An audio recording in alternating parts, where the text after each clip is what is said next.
Hey guys, this is Allison from Allykatkreations. How are you? I'm going like full-blown berserker today because my spirit guides are very highly active. Please like, share, and subscribe to my channel if you haven't done so already. If you get anything from my work, a mic drop, an epiphany, a connect the dot, a new author to read, or a new book to explore, please consider supporting my work. I really thank those of you who have saved my life literally, kept food in my tummy, and is literally keeping me alive and helping me be able to get these readings out to you. And no, not psychic readings. I don't do that.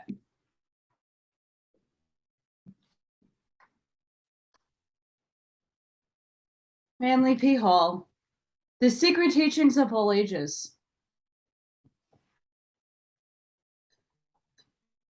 I can't wait to dig in. See what I did there? Wonders of Antiquity.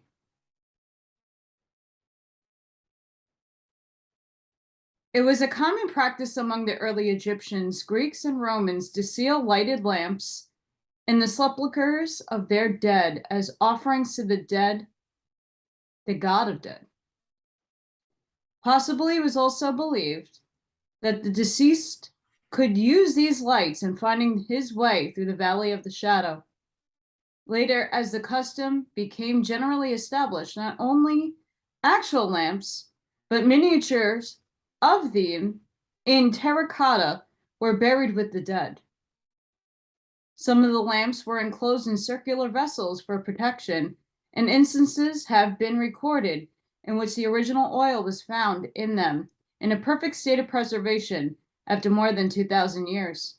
There is ample proof that many of these lamps were burning when the sepulchres were sealed, and it has been declared that they were still burning when the vaults were closed and were opened hundreds of years later.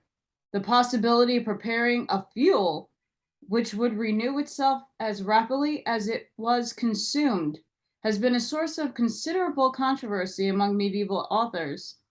After due consideration of the evidence at hand, it seems well within the range of possibility that the ancient priest chemists did manufacture lamps that burned, if not indefinitely, at least for considerable periods of time. Numerous authorities have written on the subject of ever-burning lamps. W. Wen Westcott estimates the number of writers who have been given this subject consideration as more than 150, and H. P. Blavatsky as 173. While conclusions reached by different authors are at variance, a majority admit the existence of these phenomenal lamps. Only a few maintain that the lamps would burn forever, but many were willing to concede that they might remain alight for several centuries without replenishment of the fuel. Some considered the so-called perpetual lights as mere artifacts of the crafty pagan priests, while a great many, admitting that the lamps actually burned, made the sweeping assertion that the devil was using this apparition and this miracle to ensnare the credulous and thereby led their souls to perdition. On this subject, the learned Jesuit Athanasius Kircher, usually dependable, exhibits a striking inconsistency. In his Oedipus Egypticus, he writes, "Not a few of these ever-burning lamps have been found to be the devices of devils, and I take it that all the lamps found in the tombs of the Gentiles, dedicated to the worship of certain gods, were of this kind, not because they burned, or had been reported to burn with a perpetual flame, but because probably the devil set them there, miraculously intending thereby to obtain fresh credence for a false worship." Having admitted that dependable authorities defended the existence of the ever-burning lamps, and that even the devil lends himself to their manufacture. Kircher next declared the entire theory to be desperate and impossible, and to be classed with perpetual motion and the philosopher's stone, having already solved the problem to his satisfaction once. Kircher solves it again, but differently, in the following words, quote, "In Egypt, there are rich deposits of asphalt and petroleum, which did these clever fellows, the priests, do then but connect an oil deposit by a secret duct with one or more lamps provided with wicks of asbestos. How could such lamps help burning perpetually? In my opinion, there is a solution of the riddle of the supernatural everlastingness of these ancient lamps." End quote. Montefalcon, in his Antiquities, agrees in the main with the latter deductions of Kircher, believing the fabled perpetual lamps of the temples to be cunning mechanical contrivances. He further adds that the belief that lamps burned indefinitely in tombs was the result of the noteworthy fact that in some cases fumes resembling smoke poured forth from the entrances of newly opened vaults. Parties going in later, discovering lamps scattered about the floor, assumed that they were the source of the fumes. There are several interesting stories concerning the discoveries of ever-burning lamps in various parts of the world. In a tomb of the Appian Way, which was opened during the papacy of Paul III, was found a burning lamp which had remained alight in a hermetically sealed vault for nearly 1600 years. According to an account written by a contemporary, a body, that of a youth and beautiful girl with long golden hair, was found floating in an unknown transparent liquid, as well as preserved as through death had occurred but a few hours before. About the interior of the vault, there were a number of significant objects, which included several lamps, one of them alight. Those entering the sepulchre declared that the draft caused by the opening of the door blew out the light, and the lamp could not be relight. Kirchner reproduces an epithet, quote, "Tilly Oli Filiae Me," supposedly found in the tomb, but the Montefalcon declares never existed, the latter adding that although conclusive evidence was not found, the body was generally believed to be that of Tullia, the daughter of Cicero. Ever-burning lamps have been discovered in all parts of the world, not only the Mediterranean countries, but also India, Tibet, China, and South America have contributed records of lights which burn continuously without fuel. The examples which follow were selected at random from the imposing list of perpetual lamps found in different ages. Plutarch wrote of a lamp that burned over the door of a temple to Jupiter Ammon. The priest declared that it had remained alight for centuries without fuel. St. Augustine described a perpetual light guarded in a temple in Egypt sacred to Venus, which neither wind nor water could extinguish. He believed it to be the work of the devil. Ever-burning lamp was found at Edessa or Antioch during the reign of the Emperor Justinian. It was in a niche over the city gate, elaborately enclosed to protect it from the elements. The date upon it proved that the lamp had been burning for more than 500 years. It was destroyed by soldiers. During the early ages of the Middle Ages, a lamp was found in Egypt which had burned since the 3rd century after Christ. The monument containing it was believed to be the tomb of the father of Constantine the Great.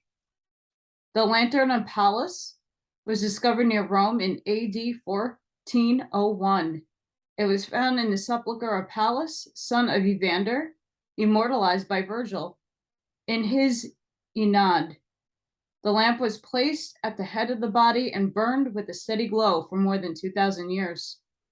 In AD 1550, on the island of Nice, in the Bay of Naples, a magnificent marble vault was opened in which was found a lamp still alight, which had been placed there before the beginning of the Christian era. Pausanias described a beautiful golden lamp in the temple of Minerva, which burned steadily for a year without refueling or having the wick trimmed. The ceremony of filling the lamp took place annually, and time was measured by the century. And the ceremony, sorry. According to the Fama Fraternitatis, the crypt of Christian Rosenkreutz was opened 120 years after his death and was found to be brilliantly illuminated by a perpetual lamp suspended from the ceiling. Numa Pompilius, king of Rome and magician of considerable power, caused a perpetual light to burn in the dome of a temple he had created in honor of elemental being. In England, a curious tomb was found containing an automaton which moved when certain stones in the floor of the vault were stepped upon by an intruder. At that time, the Rosicrucian controversy was at its height, so it was decided that the tomb was that of the Rosicrucian initiate. A countryman discovering the tomb and entering found the interior brilliantly lit by a lamp hanging from the ceiling. As he walked, his weight depressed some of the floor stones. At once, a seated figure in a heavy armor began to move. Mechanically, it rose to its feet and struck the lamp with an iron baton, completely destroying it, and thus effectively preventing the discovery of the secret substance which maintained the flame. How long the lamp had burned is unknown, but certainly it had been a considerable number of years. It is related that among the tombs near Memphis and the Brahmin temple of India, lights have been found in sealed chambers and vessels, but suddenly exposed to the air has extinguished them and caused their fuel to evaporate. It is now believed that the wicks of these perpetual lamps were made of braided or woven asbestos, called by the alchemist salamander's wool, and that the fuel was one of the products of alchemical research. Kirchner attempted to extract oil from the asbestos, being convinced that it, as the substance itself, was indestructible by fire or oil. An extract from it would supply the lamp with the fuel, likewise indestructible. After spending 2 years in fruitless experimental work, he concluded that the task was impossible of accomplishment. Several formulae from the making of the fuel for the lamps have been preserved. In Isis Unveiled, H.P. Blavatsky reprints 2 of these formulae from early authors, Trittenham and Bartholomew Korndorff, one who sufficed to give a general understanding of the process. Sulfur, sublime then into flowers, of which add of crystalline Vatican borax. Upon these a fuse high rectified spirit of wine and digest it, then abstract it and pour on flesh. Repeat this so often till the sulfur melts like wax without any smoke upon a hot plate of brass. This is for the palabum. But the wick is to be prepared after the manner. Gather the threads of thrums of the lapis asbestos to the thickness of your middle and the length of your little finger. Then put them into a Vatican glass, covering them over with the aforesaid departed sulfur or aliment. Set the glass in sand for the space of 24 hours, so hot that the sulfur may bubble all the while. The wick being thus besmeared and anointed is to be put into a glass like a scallop shell, in such manner that some part of it may lie above the mass of the prepared sulfur. Then setting this glass upon hot sand, you must melt the sulfur so that it may lay hold of the wick. And when it is lighted, it will burn with a perpetual flame, and you may set this lamp in any place where you please. Interesting. The Greek oracles. The worship of Apollo included the establishment and maintenance of places of prophecy by means of which the gods could communicate with mankind and reveal futurity to such as deserved the boon. The early history of Greece abounds the accounts of talking trees, rivers, statues, and caves in which nymphs, dryads, or demons had taken up their abodes and from which they have delivered oracles. While Christian authors have tried to prove the oracular revelations were delivered by the devil for the purposes of misleading humanity, they have not dared to attack the theory of oracles because of the repeated reference to it in their own sacred writings. If the onyx known on the shoulders of Israel's high priests made known by their flashing the will of Jehovah, then a black dove, temporarily endowed with the faculty of speech, could indeed pronounce oracles in the temple of Jupiter Ammon. If the witch of Endor could invoke the shade of Samuel, who in turn gave prophecies to Saul, could not a priestess of Apollo call upon the scepter of her liege to foretell the destiny of Greece? The most famous oracles of antiquity was that of Adelphi, Didona, Trophonis, and Letana, of which the talking oak trees of Dodona were the oldest, though it is impossible to trace back to the genesis of the theory of ocular prophecy. It is known that many of the caves and fissures set aside by the Greeks as oracles were sacred long before the rise of Greek culture. The Oracle of Apollo at Adelphi remains one of the unsolved mysteries of the ancients. Alexander Wilder derives the name Adelphi from Delphos, the womb. This name was chosen by the Greeks because of the shape of the cavern and the vent leading into the depths of the earth. The original name of the oracle was Patho, so called because its chambers had been the abode of the great serpent Python, a fearsome creature that kept out of the slime left by the receding flood that had destroyed all human beings except Deucalion and Pariah. Apollo, climbing the side of Mount Parnassus, slew the serpent after a prolonged combat and threw the body down the fissure of the oracle. From that time, the sun god, surnamed the Pythian Apollo, gave oracles from the vent. With Dionysos, he shared the honor of being the patron god of Adelphi.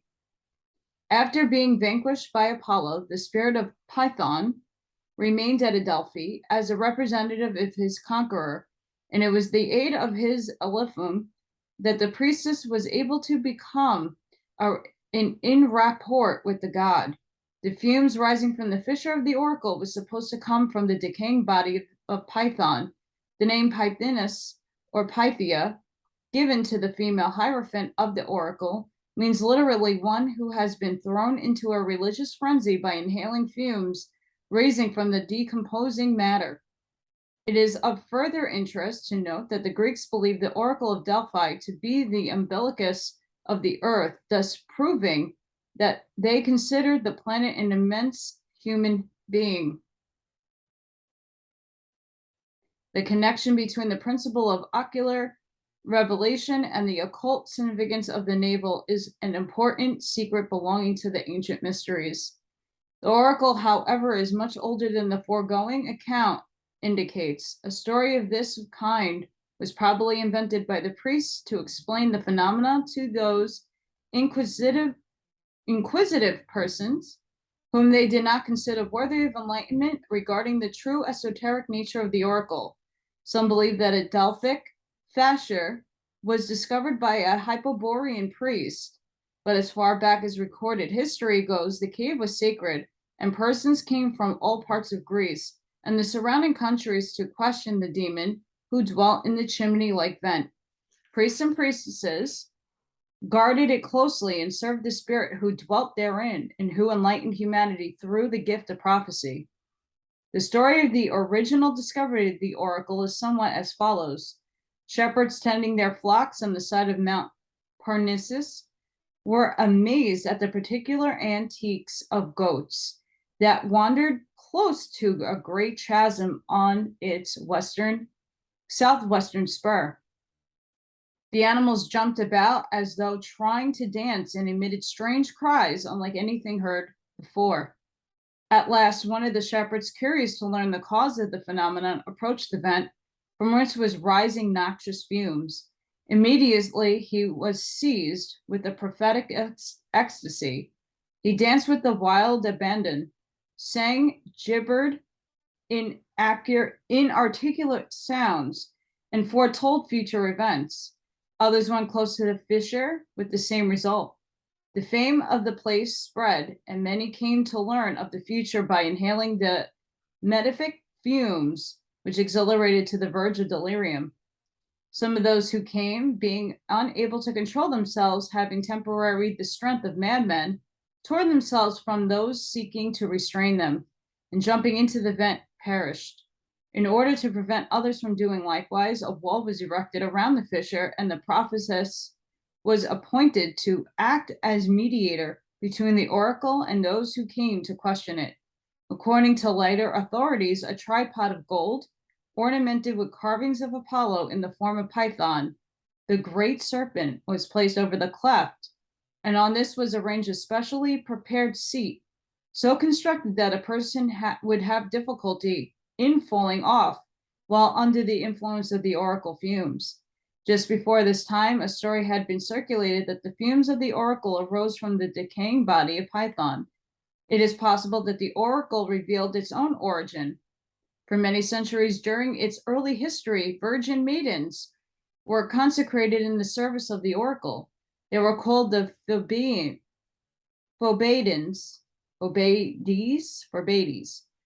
or Pythi, and constituted the famous order known as the Pythagorean priesthood.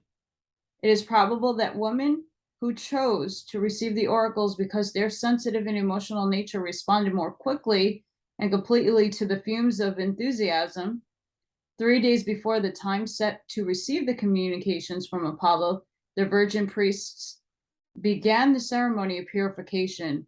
She bathed in the Castilian well, abstained from all food, drank only from the fountain of Cassotis, which was brought into the temple through the concealed pipes, and just before mounting the tripod, she chewed a few leaves of the sacred bay tree.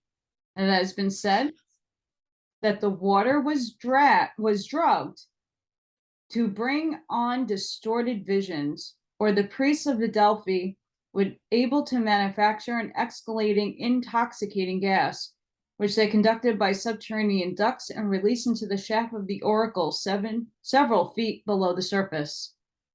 Neither of these theories have been proved, however, nor does either in any way explain the accuracy of the predictions. When the young prophetess had completed the process of purification, she was clothed in sanctified raiment and led to the tripod, upon which she seated herself, surrounded by the noxious vapors rising from the yawning fissure. Gradually, as she inhaled the fumes, a change came over her. It was as if a different spirit had entered her body. She struggled, tore her clothing, and uttered inarticulate cries. After a time, her struggle ceased. Upon becoming calm, and a great majesty seemed to possess her, and with eyes fixed on space and body rigid, she uttered the prophetic words. The predictions were usually in the form of hexameter verse, but the words were often ambiguous and sometimes unintelligible. Every sound that she made, every motion of her body was carefully recorded by the 5 Hosi, or holy men, who are appointed as scribes to preserve the minutes, details of each divination. The Hosi were appointed for life and were chosen from the direct descendants of Deucalion. After the oracle was delivered, the Pythia began to struggle again, and the spirit released her. She was then carried or supported to a chamber of rest, where she remained till the nervous ecstasy had passed away. Umbilicus, in his dissertation of the mysteries, describes how the spirit of the oracle, a fiery demon, even Apollo himself, took control of the Pythoness and manifested through her. But the prophetess in Adelphi, rather, she gives oracles to mankind through an attenuated and fiery spirit bursting from the mouth of a cavern, or whether being seated in the atom of a brazen tripod, or on a stool with 4 feet, she becomes sacred to God. Whosoever of these is the case, she entirely gives herself up to the divine spirit, and is illuminated with a ray of divine fire. And when, indeed, fire ascending from the mouth of the cavern circularly invests her in collected abundance, she becomes filled with it with a divine splendor. But when she places herself on the seat of the god, she becomes co-adapted to his stable prophetic power, and from both of these preparatory operations, she becomes wholly possessed by the god. And then indeed he is present with and illuminates her in a separate manner, and is different from the fire, the spirit, the proper seat, and in short, from all the visible apparatus of the place, whether physical or sacred. Among the celebrities who visited the Oracle of Delphi were the immortal Apollonius of Tyana and his disciple Damis. He made his offerings, and after being crowned with a laurel wreath and given a branch of the same plant to carry in his hands, he passed behind the statue of Apollo, which stood before the entrance to the cave, and descended into the sacred place of the oracle. The priestess was also crowned with the laurel and her head bound with a band of white wool. Apollonius asked the oracle if his name would be remembered by future generations. The Pythoness answered in the affirmation, but declared that it would always be accumulated. Apollonius left the cavern in anger, but time has proven the accuracy of the prediction, for the early church fathers perpetuated the name of Apollonius as the Antichrist. The messages given by the virgin prophetess was turned over to the philosophers of the oracle, whose duty it was to interpret and apply them. The communications were then delivered to the poets, who immediately translated them into odes and lyrics, setting forth an exquisite form of the statements supposedly made by Apollo, making them available for the populace. Serpents were much in evidence at the Oracle of Delphi. The base of the tripod upon the Pytha was performed as the twisted bodies of the three gigantic snakes. According to some authorities, one of the processes used to produce the prophetic ecstasy was to force the young priest to gaze into the eyes of a serpent. Fascinated and hypnotized, she then spoke with the voice of a god. Interesting. Although the early Pythian priestess were always maidens, some still in their teens, a law was later enacted that only women past 50 years of age should be the mouthpiece of the oracle. These older women dressed as young girls and went through the same ceremonial as the first Pythie. The change was probably the indirect result of a series of assaults made upon the persons of the priestess by the profane. During the early history of the Delphian oracle, the god spoke only at each 7th birthday of Apollo. As time went on, however, the demand became so great that the Pythia was forced to seat herself upon the tripod every month. The time selected for the consolation and the questions to be asked were determined by a lot or by vote of the inhabitants of Delphi. It is generally admitted that the effect of the Delphian oracle upon Greek culture was profoundly constructive. James Gardner sums up its influence in the following words, quote, "Its responses revealed many a tyrant and foretold his fate. Through its means, many are unhappy being with what was saved from destruction, and many a perplexed mortal guided in the right way. It encouraged useful institutions and promoted the progress of useful discoveries. Its moral influence was on the side of virtue, and its political influence favored of the advancement of civil liberty," end quote. The Oracle of Dodona was presided over by Jupiter, who uttered prophecies through oak trees, birds, and vases of brass. Many writers have noted the similarities between the rituals of Dodona and those of the Druid priests of Britain and Gaul.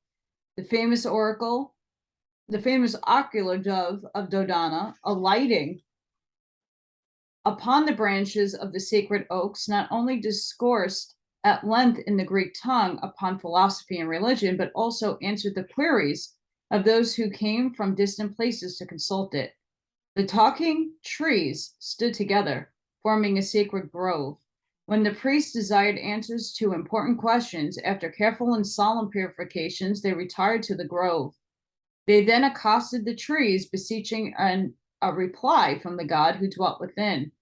When they had stated their question, the trees spoke with the voices of human beings, revealing to the priest the desired information.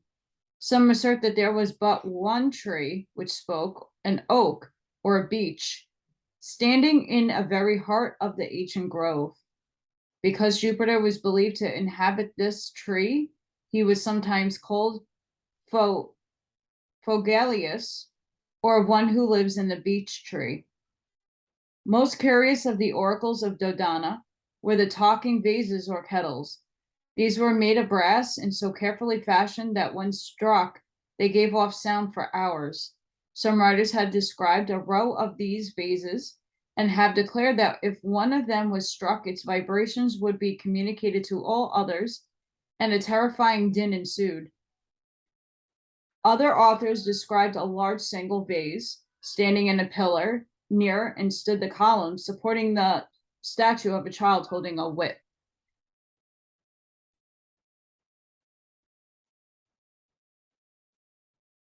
At the end of the whip were a number of swinging cords tipped with small metal balls, and the wind, which blew incessantly through the open buildings, caused the balls to strike against the vase.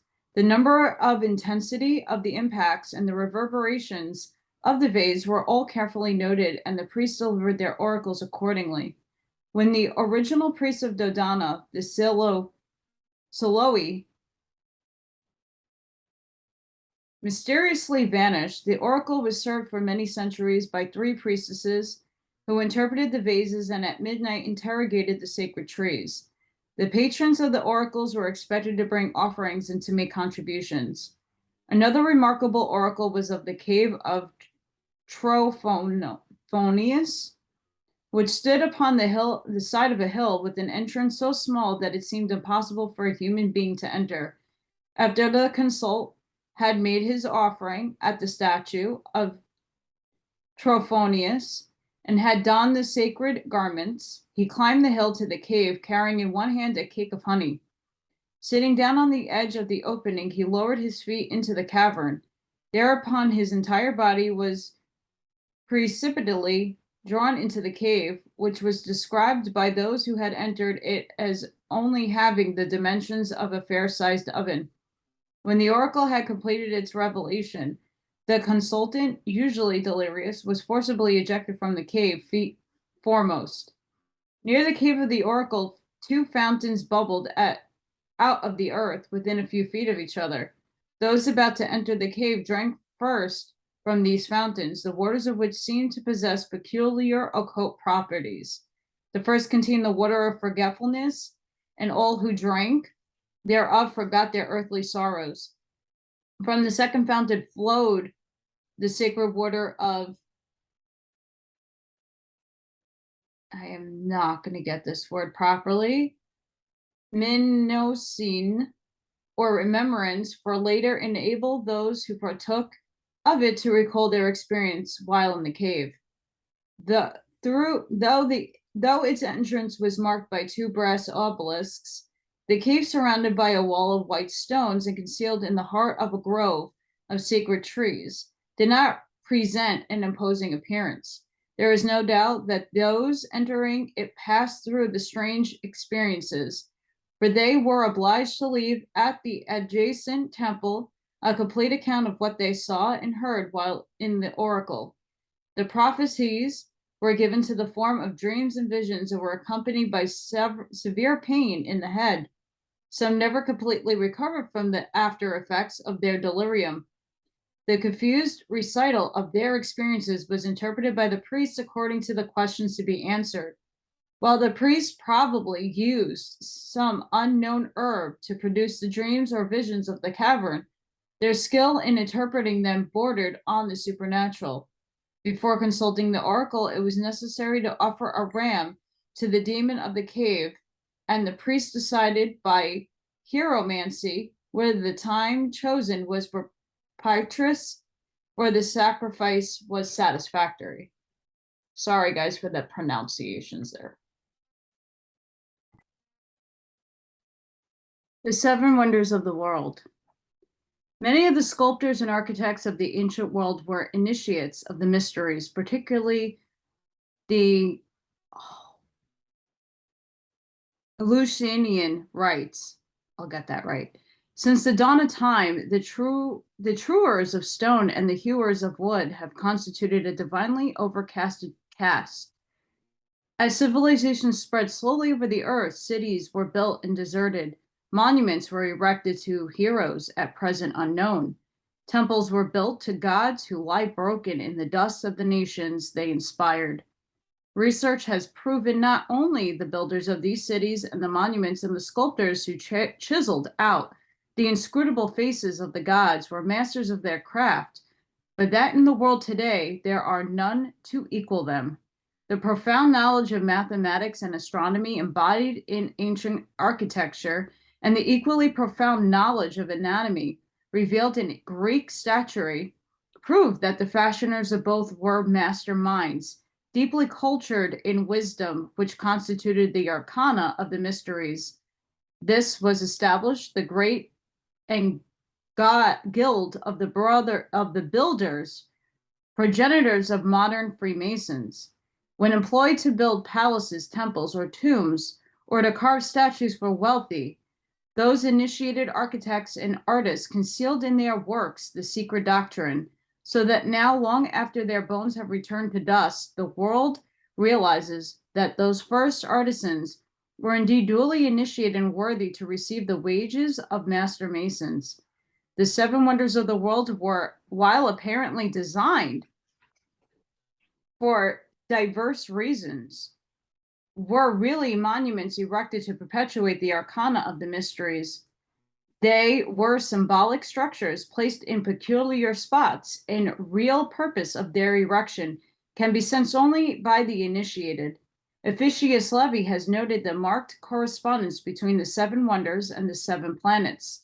The seven wonders of the world were built by widows' sons in honor of the seven planetary genii. Their secret symbolism is identical with that of the seven seals of Revelation and the seven churches of Asia. 1. The Colossus of Rhodes, a gigantic brass statue about 109 feet in height and requiring over 12 years to build, was the work of an initiated artist, Charles of Lindus. The popular theory accepted for several hundred years that the figures stood with 1 foot on each side of the entrance to the harbor of Rhodes, and that full rigged ships passed between its feet, has never been substantiated. Unfortunately, the figure remained standing but 56 years, being thrown down by an earthquake in 224 BC. The shattered parts of the Colossus lay scattered about the ground for more than 900 years. When they were finally sold to a Jewish merchant who carried the metal away on the backs of 700 camels. Some believe that the brass was converted into munitions, and others that it was made into drainage pipes. This gigantic gilded figure, with its crown of solar rays and its upraised torch, signified occulti, the glorious Son, man of the mysteries, and the universal Savior.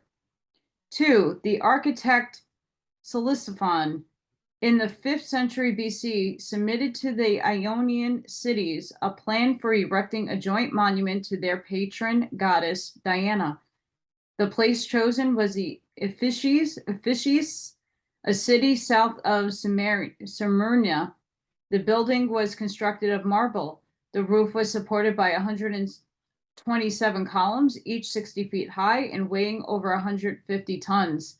The temple was destroyed by black magic about 356 BC, but the world fixes the odious crime upon the tool by means of which the destruction was accomplished, a mentally deranged man named Herostratus. It was later rebuilt but the symbolism was lost. The original temple, designed in a miniature of the universe, was dedicated to the moon, the occult symbol of generation. 3. Upon his exile from Athens, Phidias, the greatest of the Greek sculptors, went to Olympia in the province of Elis, and there designed his colossal statue of Zeus, chief of the gods of Greece. There is not even an accurate description of this masterpiece now in existence. Only a few old coins give an inadequate idea of its general appearance. The body of the god was overlaid with ivory, and the robes were of beaten gold. In one hand, he is supposed to have held a globe supporting a figure of the goddess of victory, and the other a scepter surmounted by an eagle. The head of Zeus was archaic, heavily bearded, and crowned with an oil wreath. The statue was seated upon an elaborately decorated throne. As its names imply, the monument was dedicated to the spirit of the planet Jupiter, one of the seven Logi who bow before the Lord of the Sun. Officius Levi includes the Temple of Solomon among the seven wonders of the world, giving it the place occupied by the Pharos, or Lighthouse of Alexandria. The Pharos, named for the island upon which it stood, was designed and constructed by Sosostris of Cnidus during the reign of Ptolemy, 283 through 247 BC. It is described as being of white marble and over 600 feet high. Even in the ancient day, it cost nearly $1 million. Fires were lit in the top of it and could be seen for miles out of sea. It was destroyed by an earthquake in the 13th century, but remains of it were visible until AD 1350. Being the tallest of all the wonders, it was naturally assigned to Saturn, the father of the gods and the true illuminator of all humanity. 5. The mausoleum at Halikarnassus was a magnificent monument erected by Queen Artemisia in memory of her dead husband, King Mausolus. Sorry, guys, I'm butchering these names. From whose name the word mausoleum is derived. The designers of the building were Satrus and Pythus, and 4 great sculptors were employed to ornament the edifice. The building, which was 114 feet long and 92 feet wide, was divided into 5 major sections: the senses, and surmounted by a pyramid, the spiritual nature of man. The pyramid rose in 24 steps, a secret number, and upon the apex was a statue of King Mausolus in a chariot. His figure was 9 feet 9.5 inches tall. Many attempts have been to reconstruct the monument, which was destroyed by an earthquake, but none has been altogether successful. This monument was sacred to the planet Mars and was built by an initiate for the enlightenment of the world. The gardens, 6. The gardens of Semiramis at Babylon were more commonly known as hanging gardens, stood within the palace grounds of Nebuchadnezzar and near the Euphrates River. They rose in a terrace-like pyramid. On the top was a reservoir for the watering of the gardens. They were built about 600 BC, but the name of the landscape artist had not been preserved. They symbolized the plains of the invisible world and were consecrated to Venus as a goddess of love and beauty. 7. The Great Pyramid was supreme among the temples of the mysteries. In order to be true to its astronomical symbolism, it must have been constructed about 70,000 years ago. It was the tomb of Osiris and was believed to have been built by the gods themselves, and the architect may have been immortal Hermes. It is the monument of Mercury and the messenger of the gods, and the universal symbol of wisdom and letter. And that ends the wonders of antiquity. Fascinating. I hope you all enjoyed that. Sending each and every one of you love and light. Get in those 2222 energies. We have some blasting energy happening today on Earth. Enjoy them. Take it in. Water, good intentions, high vibes. And I hope to see you guys in the next one. Bye, guys.